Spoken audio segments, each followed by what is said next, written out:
My name is Jim Wolgemuth, and between Patrick McCann and I, we're trying to put on an important and informative Zoom webinar discussion, whatever you want to call this, once a month.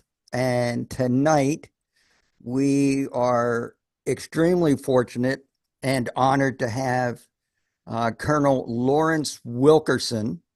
And I'd be surprised if somebody in this audience has not heard of and followed Colonel Wilkerson's exploits over the last 20 years. As Secretary of State, Colin Powell's Chief of Staff, Associate Director of the State Department's Policy Planning Staff under the directorship of Ambassador Richard N. Haas, and member of that staff responsible for East Asian, Pacific, political, military, and legislative affairs.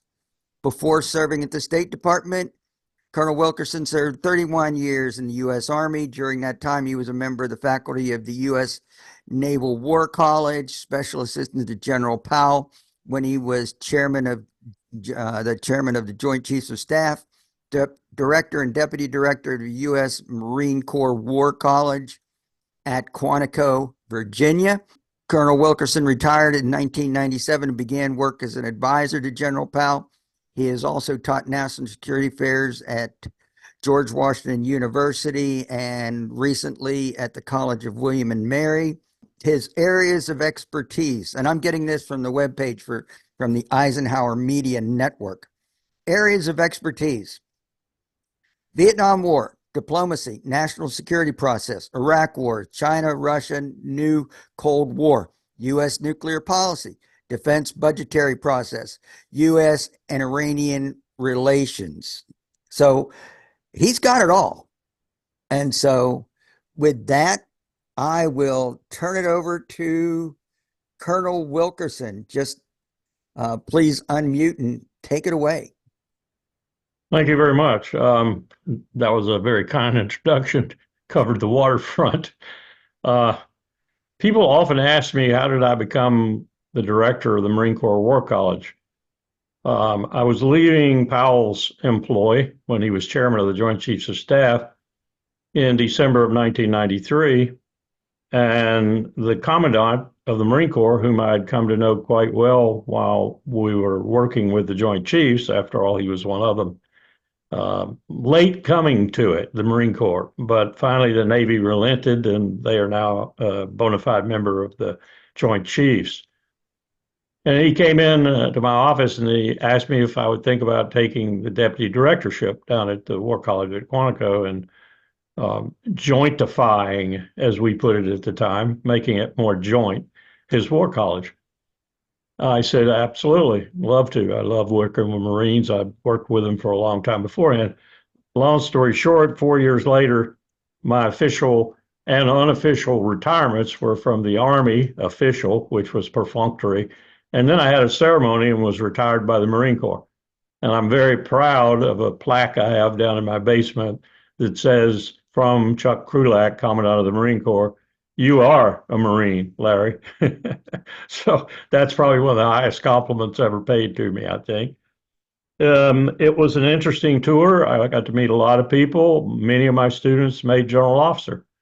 A couple of them made admiral. Same with the Naval War College. Several of them made general officer. Several of them made admiral in all the services, including one in the Coast Guard.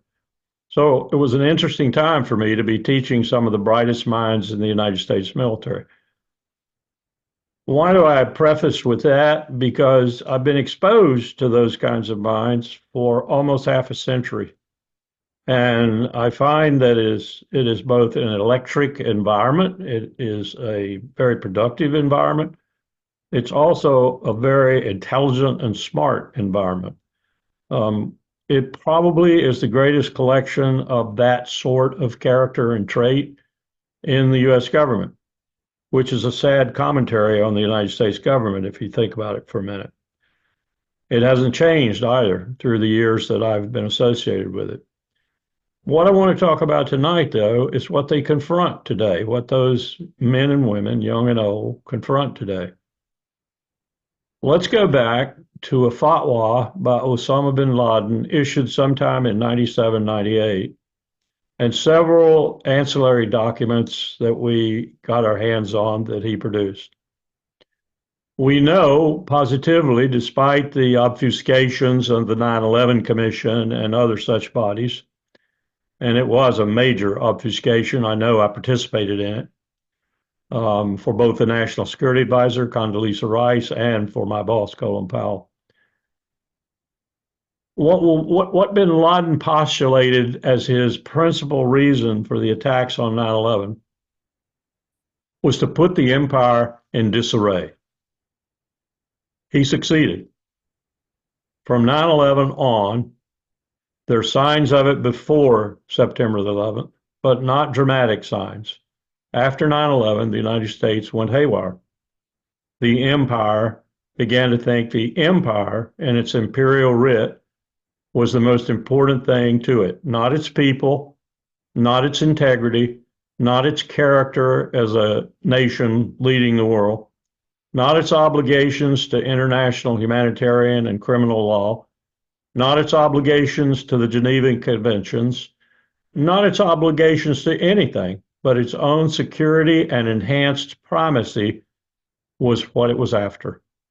And we have been going even deeply insane ever since. Characterized today, and I probably don't even have to rehearse, the greatest strategic error we made in the first part of the 21st century, which was the illegal invasion of Iraq in 2003. I don't even have to rehearse all the other things we did, like President Obama leading NATO into Libya and making that country a basket case. I only have to talk about what's going on right now. What's going on right now is a war in the heart of Europe that the United States is using Ukrainians as a proxy for trying to bleed Russia. That use has now killed over 500,000 Ukrainian young men and women, and lots of others too, besides young men and women.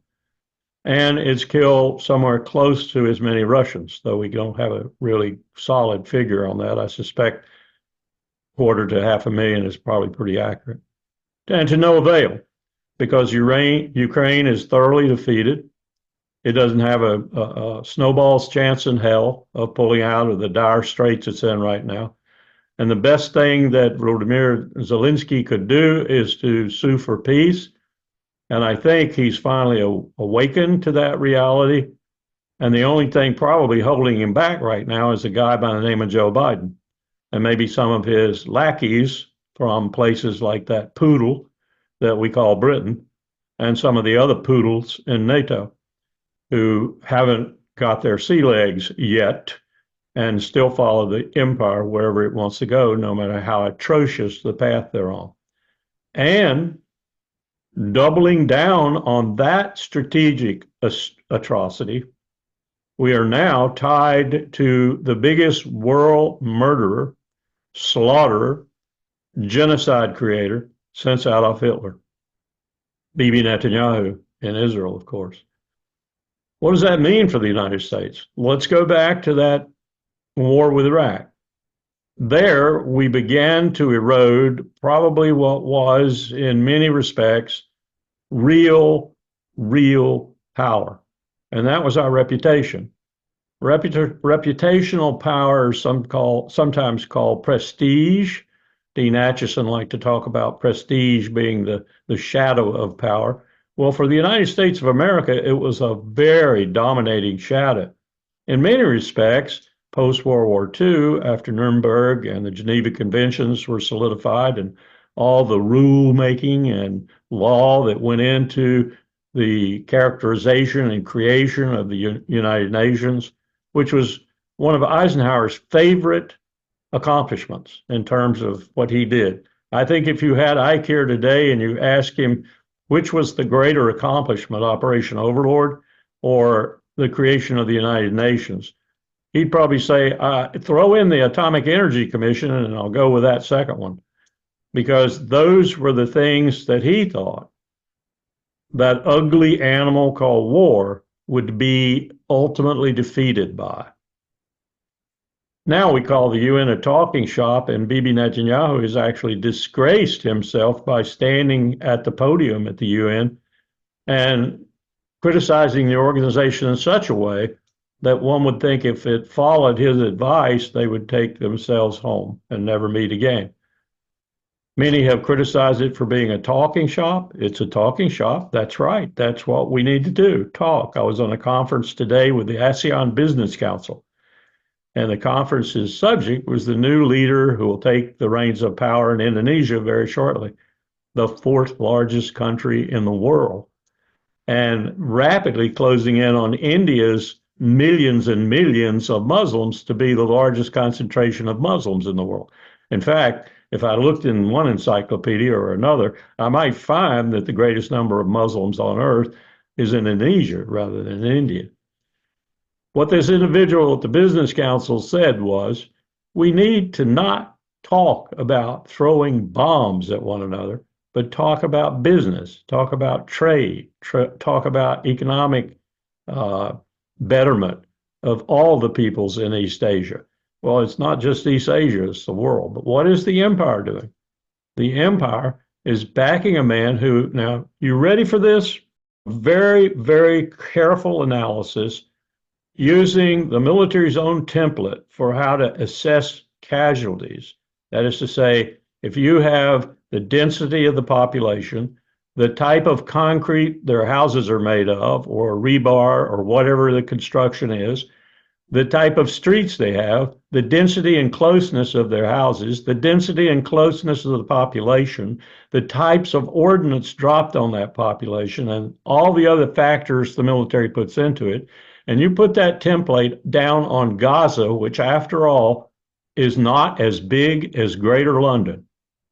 Those Palestinians being slaughtered are in a territory not as big as Greater London. When you put all that together, we know positively it isn't 40,000, it isn't 50,000. The number of people, as Ralph Nader said accurately the other day, is well over 200,000 that the Israelis have killed. Many of those people will never be found because the rubble is so deep and so thick, they'll never get down. They'll just cover them over and it'll be their eternal grave. So that's the real body count, if you will, in Gaza. The body count in Israel is not what Netanyahu is saying either. It's much higher than he's saying, much higher, and it's beginning to fracture the body fabric, if you will, of the state of Israel. Why do I say it's higher there than they're saying? Because they think they can kid us with WIAs, wounded in action. And their KIA is fairly low. But let's look at why. Why was our KIA so low in Iraq and in Afghanistan, and likely to be low in any theater that we happen to fight in, as long as we can get there with all that we have? Israel is on interior lines, and it has one of the finest medical evacuation capabilities and surgery on the battlefield capability and hospital capability in the world. Their interior lines are only kilometers long.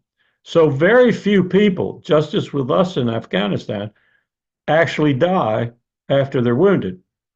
But they have no arms, no legs, traumatic brain injury, and all manner of other injuries. And I've been to Walter Reed National Military Medical Center, and I know I met the Air Force's only triple amputee at the time, for example. Triple amputee, think about that. Both legs below the knees and his right arm below the right elbow. He was disarming a IED, improved explosive device, in Afghanistan. He was in his full gear, his combat suit, his protective gear, everything. He was doing everything according to Hoyle. He'd been in Afghanistan 9 months. This was many, many IEDs he disarmed, and someone command detonated it with a cell phone. Took both his legs off and his right arm off below the elbow. Told me right there in the coffee shop when I met him that he wished he'd bled out on the battlefield. There were so many like that, too. That's what's happening in Israel now. Lots of WIA, and it's increased markedly since they invaded Lebanon, because Lebanon is not going to be the piece of cake they thought it was going to be. Indeed, they've only made about 8 kilometers progress. It's so tough going. So Israel is in some, shall we say, nearing existential threat to itself. And it's in a situation that is created by itself with one exception. It could never have done it without the help of the empire, without all the 22.7 billion. Don't believe Matthew, don't believe John Kirby. The figures also include all the money that we have spent to reposition forces, to reposition carriers, for example, to do all the things that we wouldn't have done normally, but have done because of this war in the Levant. It's over $22 billion. And this on top of giving Israel carte blanche for the last 4 decades, 3.6 billion every year. It could not survive without the United States of America. It could not wage this war, these wars actually, on so many fronts without the United States of America. So what have we done since 9/11? We have essentially traded all the skills and arts we had from 1776 forward, particularly those that involved diplomacy, but the economic, the trade, the other tools in our kit bag, if you will, in our national instruments of power, to include information and reputation, as I said, we've traded all of that now for bombs, bullets, and bayonets. I remember when George W. Bush put out the national security strategy in 2002, and I read it and I took it into the boss and I said, "Have you seen this?" He said, "Yes, I have." "Do you agree with it?" He said, "Well, I haven't read it thoroughly, but it's just a document that goes out unclassified. It doesn't really mean anything." I said, "Yeah, but it tells you the bent of the president and the bent of the other people in his administration. It says here in this document that if a mouse stirs at the bottom of the mountain we're on, we're going to smash it.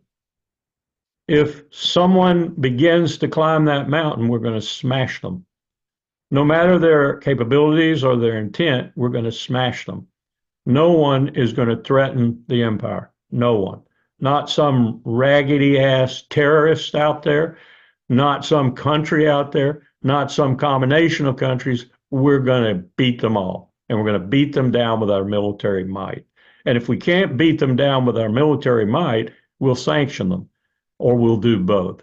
You realize that today, according to the Office of Financial Assets Control in the Office of the Secretary of the Treasury, according to his office, and they're always a little off, we have 1/4 of the world's population under sanctions. What do you think those people think of us? 1/4 of the world.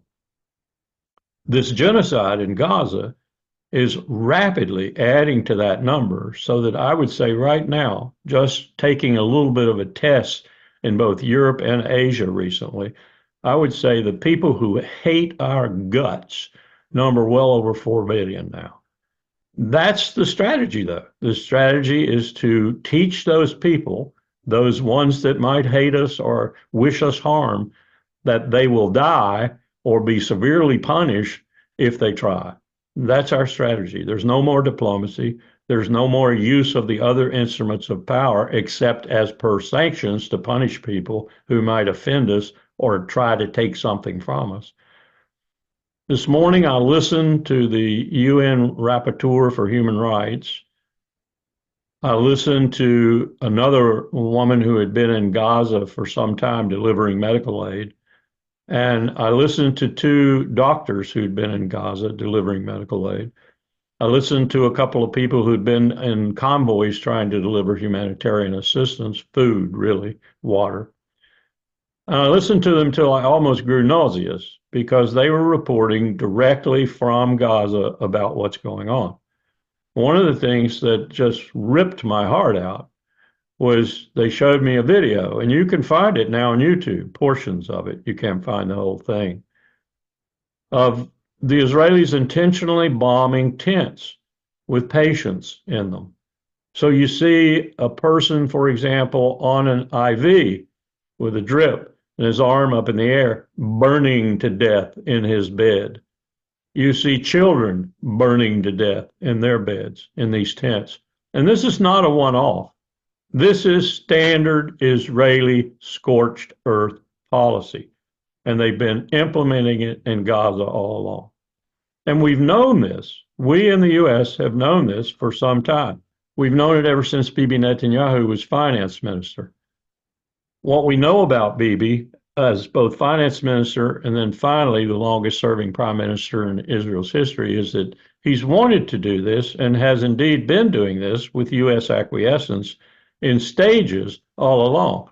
He's been on the West Bank, he's been in East Jerusalem, he's been in the Golan Heights, and he sort of abandoned Gaza because Sharon did it to him before he became the longer terms of prime minister. Sharon had pulled everybody out of Gaza because Sharon, bloody-minded man that he was too, still understood that he was going to lose more people than he gained by going into Gaza the way Netanyahu has done now.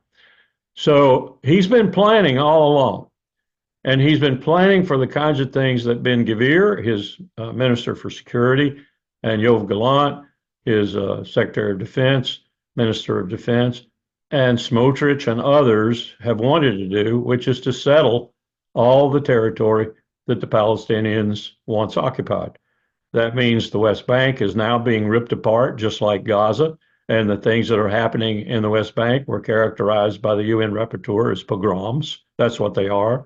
They're now killing the Palestinians, dispossessing them at the same time as they kill them, dispossessing them of their lives, in other words.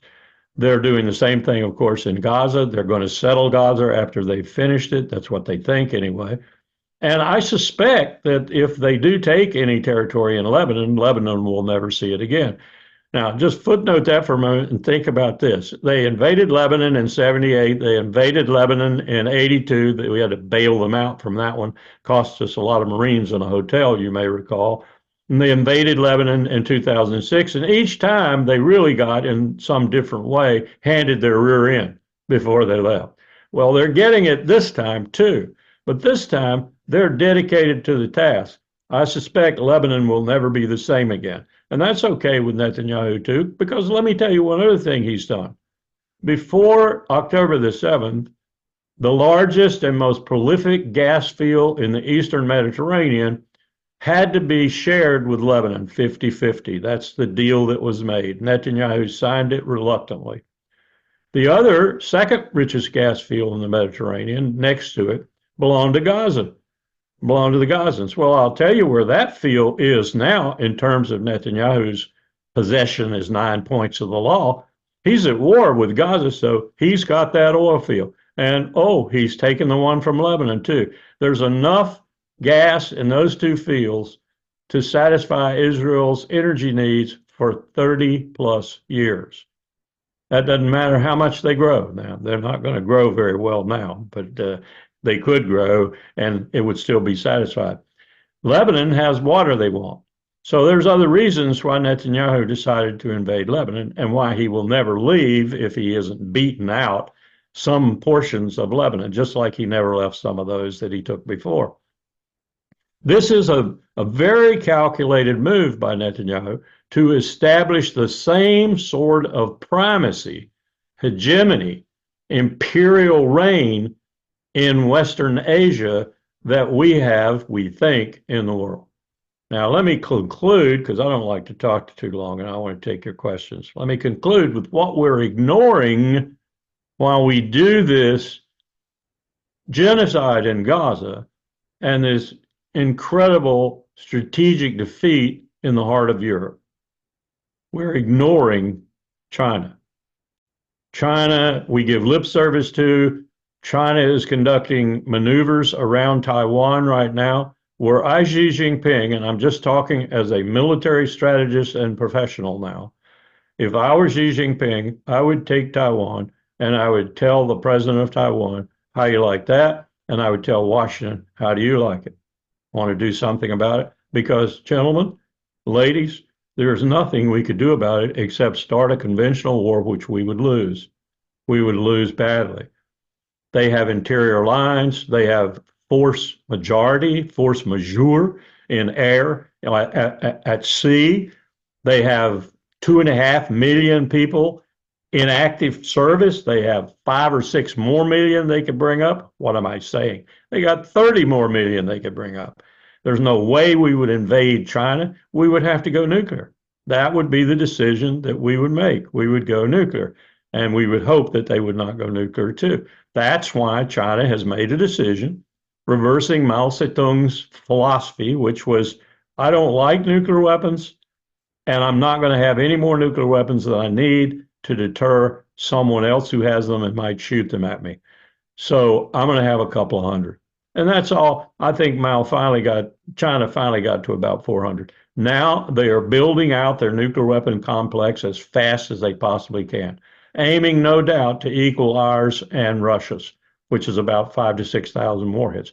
That is a very dangerous world, especially since we, ready for this one? Yes, we, the empire, have abrogated every single nuclear weapons treaty that we had during the Cold War. Starting with my administration, remember I talked about 9/11 forward, ABM treaty, done away with. ABM treaty, gone. Didn't tell the Russians anything, but we're getting out.